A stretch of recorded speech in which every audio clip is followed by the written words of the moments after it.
আমাদের দাবি ঠিকাদার ছাড়া সরকারি প্রতিষ্ঠানের মাধ্যমে আমাদের নিয়োগ প্রদান করতে হবে।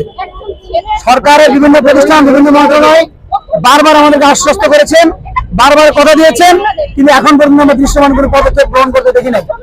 সরকারের বিভিন্ন প্রতিষ্ঠান বিভিন্ন মন্ত্রণালয় আমাদেরকে বলেছে আমাদেরকে খুব দ্রুত সময়ের মধ্যে দাবি বাস্তবায়িত হবে, কিন্তু বিগত দিনে তাদের কোনো কথাকেই আমি আসলে সত্য প্রমাণ হতে দেখি নাই।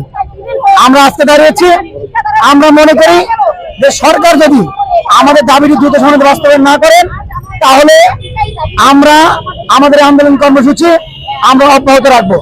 11 তারিখ আমাদের যে একটা কর্মসূচি ছিল, আমাদের কর্মসূচির মূল উদ্দেশ্য হচ্ছে আমরা যে সরকারি প্রতিষ্ঠানের কর্মচারী যারা তারা আমরা দীর্ঘ 13 মাস 14 মাস ধরে আমরা বেতন পাই না।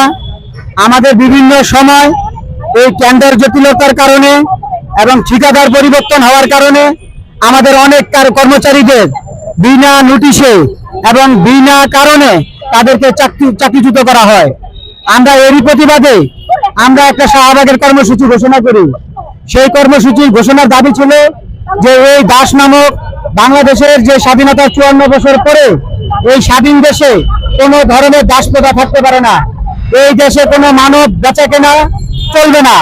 এই দাবিতে আমরা যখন শান্তিপূর্ণ সমাবেশের পরিকল্পনা করতেছিলাম এবং কর্মসূচি ঘোষণা, এই কর্মসূচিটা ছিল কিন্তু 4 তারিখে। আমাদের যখন অর্থ মন্ত্রণালয়ের সচিবের সাথে মিটিং হয় তখন আমরা বলেছিলাম আপনার আলোচনায় আমরা সন্তুষ্ট। আমরা মনে করি স্যার আপনি যদি আমাদের সময় দেন এবং আমাদের দাবি নিয়ে কাজ করেন, এই দাবি সামান্য দাবি, আমরা আপনার কথায় আমরা খুশি হয়ে এই 4 তারিখের কর্মসূচি আমরা 11 তারিখে নিতে চাই। এর আগে যদি আপনারা আমাদের দাবি মেনে নেন তাহলে কিন্তু স্যার আমাদের কর্মসূচি দিতে হবে না। কিন্তু তারা আশ্বাস দিয়েছিল যে 11 তারিখ পর্যন্ত আপনাদের যেতে হবে না, এর আগে আমি 3টা মন্ত্রণালয়কে নিয়ে আপনাদের একটা সমস্যার সমাধান করব। কিন্তু আমরা দেখতে পেয়েছি আমাদের এই সংগঠনের পিছনে এবং এই ঠিকাদার বাহিনীর যে একটা পরিকল্পিত যে এই আন্দোলন কিভাবে ধ্বংস করা যায়, এই আন্দোলনকে কিভাবে নষ্ট করা যায়, এই আন্দোলনকে নষ্ট করার জন্য এবং পকেটে টাকা নেওয়ার জন্য একটা মহল কাজ করছে, সেটা আমরা বুঝতে পারি নাই। আমরা মনে করেছিলাম যে অনেকগুলো যদি সংগঠন আলাদা আলাদা থাকে, যদি মনে করি যে সবগুলো সংগঠন যদি আমরা একত্রিত হয়ে দাবিগুলো তুলে ধরি তাহলে আমরা এই ঠিকাদারি প্রথা থেকে মুক্তি পাবো।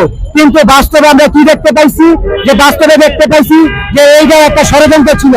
আমরা সেই ষড়যন্ত্রকে প্রতিহত করে আমরা আমাদের সংগঠন বাংলাদেশ আউটসোর্সিং কর্মচারী ঐক্য পরিষদ, আউটসোর্সিং কর্মচারী দৈনিক মজুরি এবং প্রকল্পের পাশে যে প্রকৃত পক্ষের যে সংগঠক বা সংগঠন একটাই, সেটা প্রমাণ দিতে আমরা প্রমাণ দিতে পেরেছি।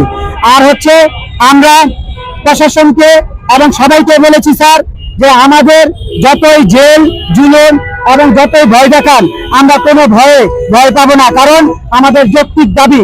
স্যারেরাও বলছে আপনাদের যৌক্তিক দাবি, আপনাদের এই দাবি নিয়ে কাজ চলমান, কিন্তু এখন পর্যন্ত কিন্তু আমরা শুধু মুখে মুখে শুনছি এবং কালকল্প গল্পে যেমন মানুষ বলে না যে আপনাদের এই যে এই করে দিব সেই করে দিব, কিন্তু বাস্তবে এখন পর্যন্ত ওরকম রূপরেখা আমরা কিছু দেখতে পাই নাই।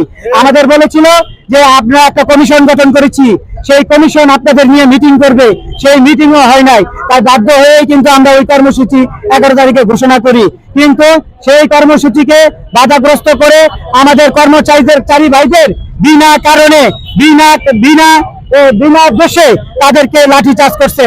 আপনারা জানেন আইনে বলা আছে কোন শ্রমিককে কিন্তু হাঁটুর উপরে কোনো আঘাত করা যাবে না, কিন্তু আমরা বাস্তবে দেখছি এই অনেকের মাথা, অনেকের চোখ, অনেকের বুক, অনেকের কিডনির সাইড সবগুলো তারা লাঠিচার্জ করে আহত করে ফেলেছে।